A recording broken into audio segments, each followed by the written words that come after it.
Welcome to another Pearson Center webinar on the theme of COVID and beyond. My name is Andrew Cardozo and I'm president of the Pearson Center. As many of you will know, the Pearson Center is a progressive think tank that addresses the major economic and social policy issues of today.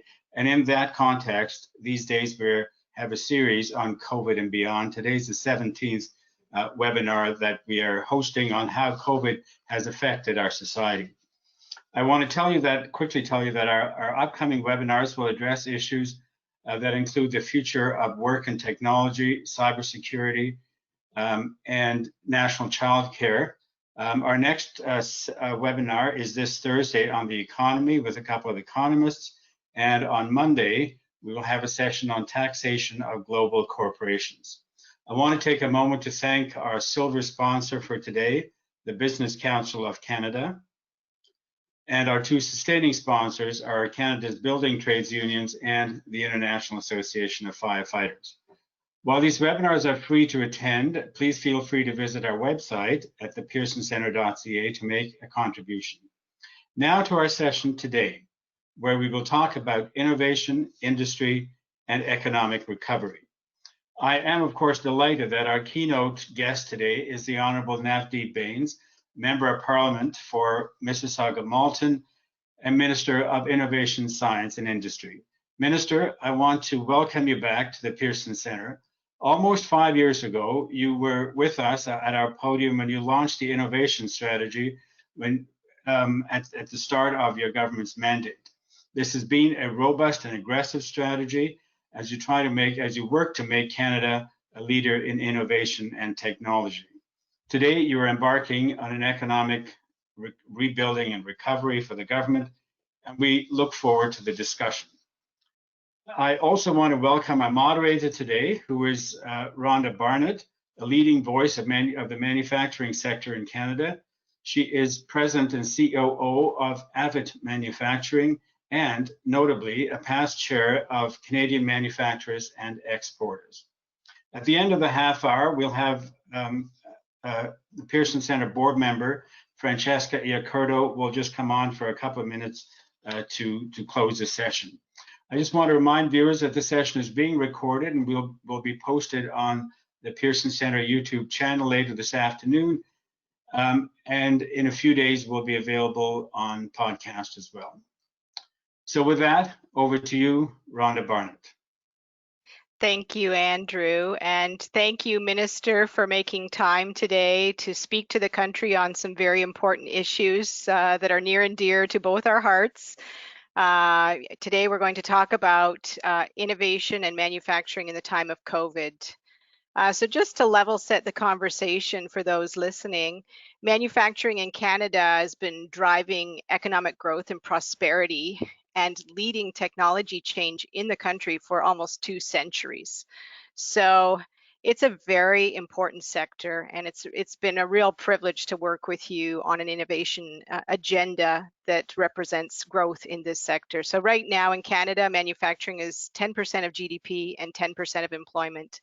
And for every job created in manufacturing, there are 3 other jobs created in the economy. So vitally important. So just level set that. We're going to have a great conversation today. I've balanced the conversation on things that we're both really passionate about. So I want to focus in 5 areas: PPE, innovation, obviously, women in the sector, building back green, the green economy, and skilled talent as a driver for innovation and for the economic growth.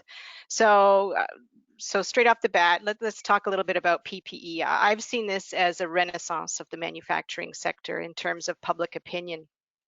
You know, this sector, the Prime Minister and yourself asked the sector to step up and to work together with your government to provide solutions. And we did so very quickly. I think about 1 in 4 manufacturers in Canada answered that call in some way or form to help other manufacturers. So just interested in how we fared through that program, through that period, in answering the call of the existing shortages, and what do we see for the fall? What are our prospects for the fall in terms of Canadians supporting this? And further, are these long-term business models for manufacturers in Canada to be supplying PPE on a long-term basis? Well, thank you very much, Rhonda, for those questions and more importantly for your leadership as well. As you indicated, when this crisis started to unfold earlier in the year, we in Canada very much relied on our international supply chains and international suppliers for personal protective equipment. And with global demand increasing as we were navigating through this pandemic, it became clearly apparent that we needed a strong domestic footprint and we needed to build up personal protective equipment supplies here in Canada.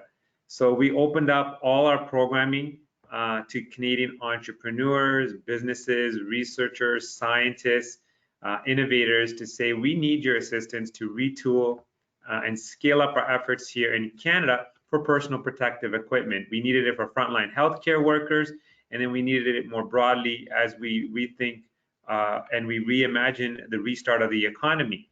And it's been remarkable. Over the past few months, over 6,000 businesses put up their hands to help us in this endeavor. Right now, we have over 1,000 businesses that have retooled and scaled up their efforts for personal protective equipment. And to give you an idea of what that means in terms of self-sufficiency, at the beginning of this pandemic, we were virtually at 0% procurement when it came to purchasing from Canadian businesses.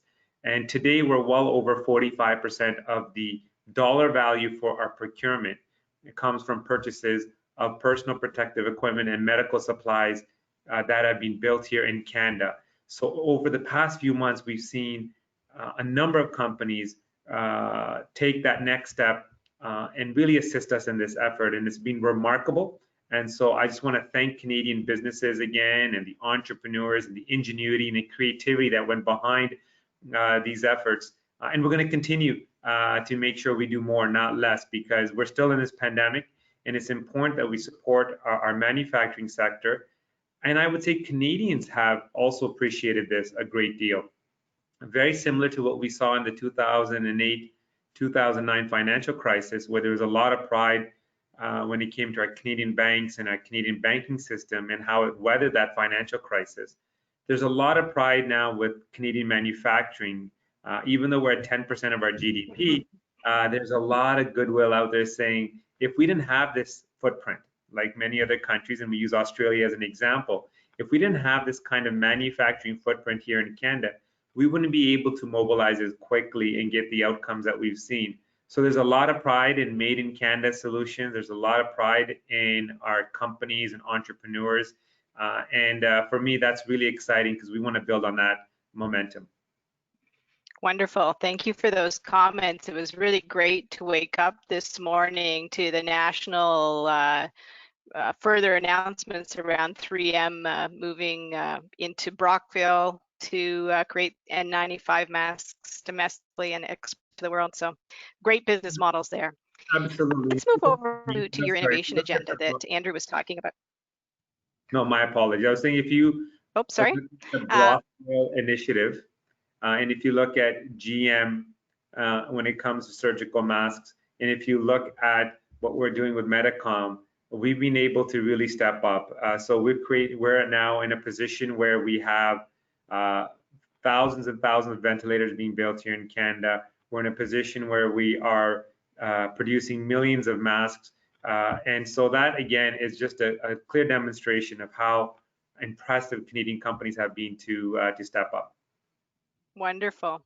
So let's talk a little bit about the innovation agenda. We're moving along at lightning speed to transform sectors in the economy and drive innovation, and then the pandemic hit. So what happens now? Are things different? What does your innovation agenda look like moving forward in light of the pandemic?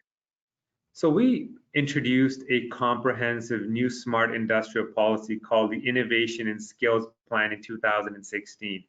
And this was a reflection of the fact that we're in a global innovation race. We need to compete with other jurisdictions. And we started to turn the corner.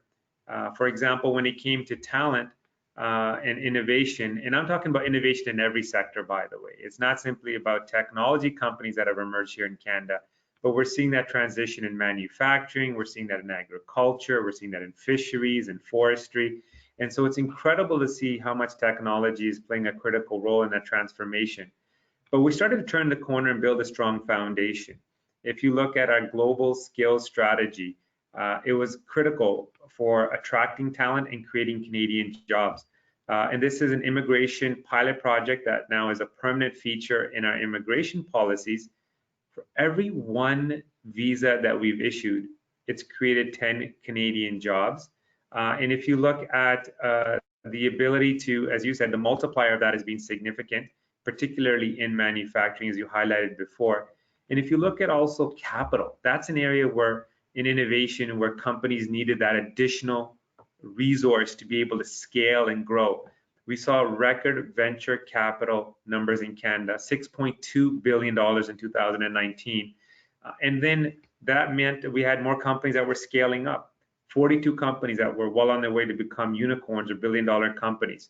And so that was exciting. And so we want to continue to focus on that, redouble our efforts on smart policies around talent and skills and reskilling and upskilling and using immigration in a very strategic way, focusing on making sure that there's enough capital in the market, not only through venture capital investments, but other sources of capital as well, so we can continue to support companies that are scaling up.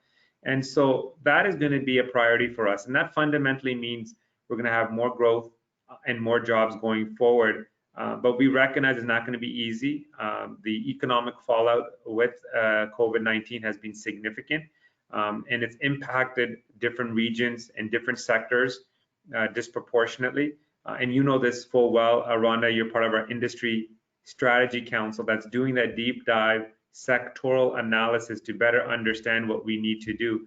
But all of that's going to be underpinned by our commitment to innovation. And we know innovation is going to be critical for us to create those good quality middle class jobs we talk about, but also enable our businesses to be more competitive.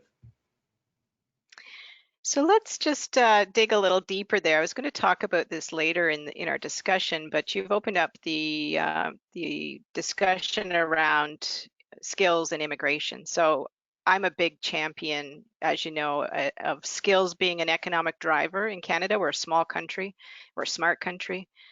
So what is the role of immigration right now? We're seeing massive increases in domestic unemployment. You know, is this time to reduce immigration levels? Or you were talking a little bit there about doubling down. You know, why is it so important that we would double down now, looking at student and economic immigration for our country as a driver? I think in Canada, we have to play to our strengths. And immigration is an area which has fueled economic growth generation after generation. I think of my father coming to Canada with literally $5 in his pocket and establishing himself, working really hard to start up a business, employing other Canadians. And we hear those stories time and time again. And that's what really puts Canada in such a unique position and makes it the envy of the world, where we've been able to leverage immigration not only for strong social cohesion, but also economic growth that's helped us be successful. Particularly over the past few years, we've had some of the best growth rates amongst the G7 countries. We created over 1 million jobs in the economy before COVID-19 hit. And so we're very proud of the fact that that was part and parcel due to our progressive immigration policies. The challenge is right now in the global context, particularly as you highlighted with the economic fallout of the COVID-19 crisis and that double-digit unemployment rate, is that people are going to be less receptive to immigration levels going up, less receptive to us opening the doors for more immigrants to come to Canada, because people are anxious about their own job prospects, are worried about their kids, and worried about where the economy is going to go. But I fundamentally believe that it's in our national interest and our economic interest if we encourage more immigration, if we have higher levels of immigration, if we have targeted immigration with the labor market challenges that we're seeing right now. And if you look at the number of companies that I talked about before, if you talk about the success stories, a lot of that's being driven by first or second generation immigrants. So when they come here, they purchase a house, they want to invest in their community. And so that's going to help with the economic recovery. And so we have to make that case to Canadians, but I'm confident that if anyone can, it is Prime Minister Trudeau, who can very clearly articulate the importance of progressive immigration policies for economic growth going forward. But you're absolutely right. We are in a global context. There's a lot of anti-immigrant sentiment. Countries in particular are becoming more inward looking, and that is a political reality that we're going to have to deal with. Yeah, thank you for those comments. I know if we'd spoken when we did a few months ago before this, we couldn't bring enough talent into our country, skilled talent, to fill the shortages in the manufacturing sector. We were looking at 70,000 jobs unfilled on any given day in the sector. So, and we are going to be a driver of economic growth. So we need to make sure we have the talent to compete and to compete globally. So very excited to hear your comments on that. Wanted to move over, it's another skills topic, but to talk about women in the economy. So it's a subject matter, I'm very passionate about. I speak broadly, I speak internationally on behalf of Canada. I think Canada does some really great things around advancing women in the economy. But we've just gone through a terrible economic recession that's often labeled now as a she-session. So women have been more deeply impacted because of the dynamics of what's happened around childcare and school. A lot of women have had to leave their jobs. And now as we are rebuilding our economy and rebuilding those jobs, they're not getting their share of those jobs. And we're seeing in manufacturing, this is a file I follow very closely.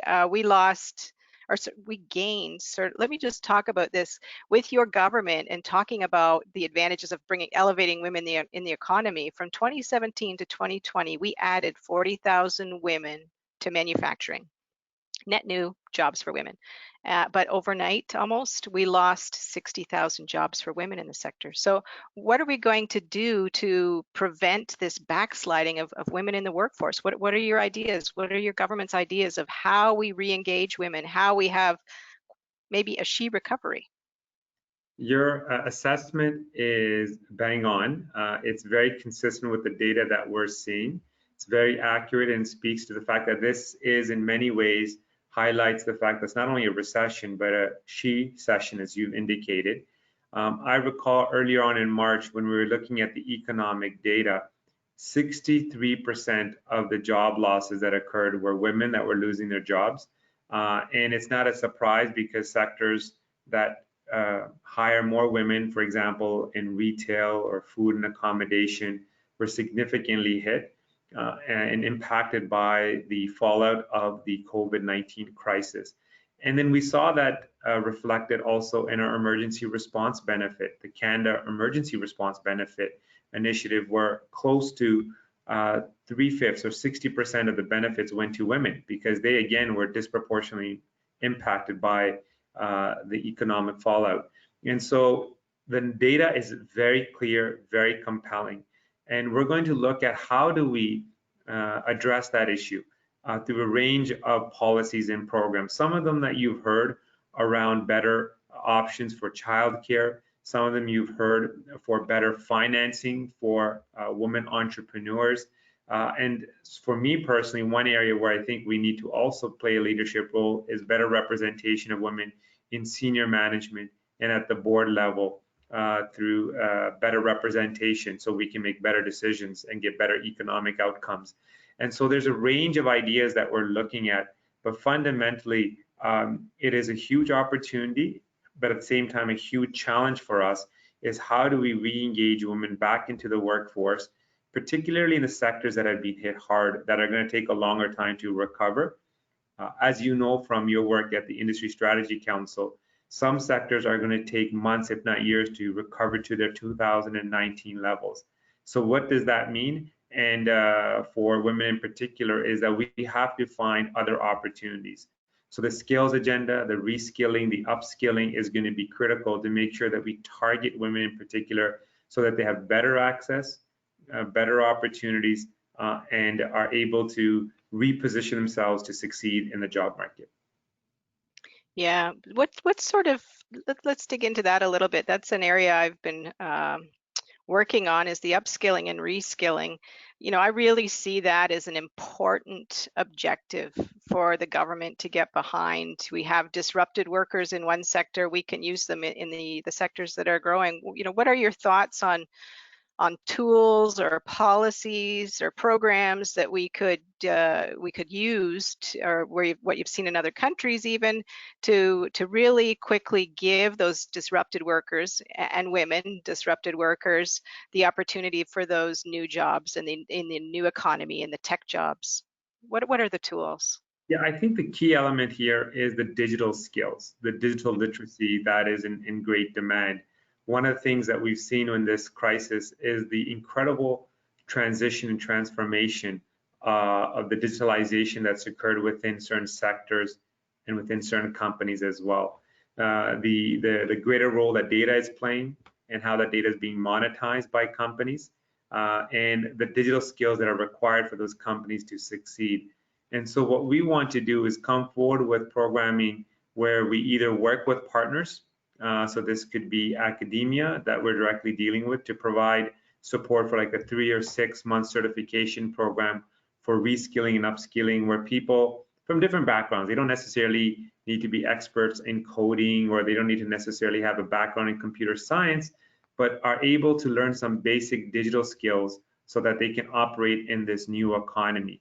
And so those are the kinds of initiatives that we're going to supercharge and invest in and look at with partnerships with the provinces and with our academic institutions to create the financial incentives and means for people to be able to do that.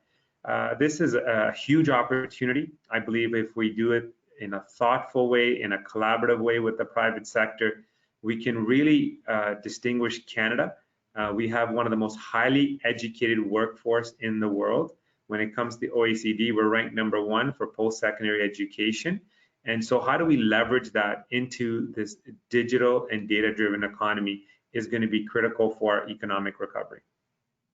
Thank you. Let's dig one step further in the closing question here, and let's talk about the environment. So, there's a kind of a whole recipe that makes up this innovation agenda, and I think let's talk a little bit about the green agenda, or the green economy, the green transformation. I think governments around the world have had sort of mixed success in our country as well, federally and provincially, or around building out programs for a green economy, green recovery. What can government do to help build the green economy while not being too interventionist? What are your thoughts there? Yeah, no, I think first of all, I believe that we have to be very clear about our policy objectives. The 2030 Paris targets is a real commitment, and we want to exceed those targets. We want to get to net zero by 2050. So, putting a price on pollution is important. Having sound regulations in place is important. But I fundamentally believe technology is going to unlock a lot of opportunities, both in terms of our ability to reach those targets and create economic growth and create jobs as well. That's why I've been a big proponent and supporter of creating a strong ecosystem of companies and I don't know which technology is going to really take off, but I know that if we continue to support a bunch of companies that have really good ideas, we provide them with the talent and capital and the ability through government procurement to stay here in Canada and scale, that they can create a lot of jobs and solve a great deal of problems when it comes to cleaner air, cleaner water, and reducing our carbon footprint. And so Sustainable Development Technology Canada is an organization that I oversee that's investing a lot of money in building up that ecosystem. And remember, this is a $2.5 trillion opportunity by 2025. So we're talking about a significant economic opportunity for us as well. I think the challenge for us politically is going to be, when we talk about the economic recovery, what does it mean to the manufacturing sector? What does it mean to those people working in the forestry sector or agriculture or fisheries? What does it mean to people working in retail? So we need to make sure when we talk about a green economic recovery, we can explain it and we can put in the policies and forward in a manner that speaks to all Canadians. It's not simply about targeting one sector like oil and gas. It's about all hands on deck and having the entire economy transition to a lower carbon footprint, a lower carbon footprint, but in a way that creates economic opportunities. And oil and gas, I just want to highlight, is going to be part of that journey. 75% of the investments that we have seen made in clean technology come from the oil and gas sector. So the point I want to make there is that our goal is to create the conditions for these types of investments. Our goal is to make sure they're relevant to all Canadians, no matter which region they live in. This is going to require all regions, all sectors, and Canadians to make an effort to allow us to hit those 2030, 2050 targets. But I'm confident that technology is going to be a key part of that. Innovation is going to be a key part of that. And that's why we're going to continue to invest in skills. We're going to continue to invest in research and development and enable those solutions, not only to be implemented here in Canada, but globally as well. Thank you, Minister. Thank you so much for your time today and your passion and your great reflection on this legacy sector and the importance of it going forward in the future economy. It's been really great to spend this time with you. And I'd like to now turn it over to Frances for closing remarks. Well, I will echo those thanks both to the Minister and to you, Rhonda, for a terrific session. It was a really illuminating discussion. And it's a really critical time for the Canadian economy and society, and the issues that you discussed, of which there were many, are critical to the rebuilding and recovery ahead. Minister, it was great to have you back at the Pearson Centre discussing. I'm amazed at how much ground was covered in such a short period of time, including innovation, manufacturing, the SHE session, skills and immigration, and the green economy at the end. These are all issues that are going to need to be addressed aggressively by the government in the months ahead. But in the meantime, I would like to remind the audience to please keep in touch with the Pearson Centre's website, which is accessible at the Pearson Centre, all in one word, .ca, for information on the many webinars that are planned for the weeks ahead. With that, I will thank everyone for joining in this wonderful session today, and have a great rest of the day. Thank you. Thank you. Bye. Thanks, Minister. Bye. Everyone.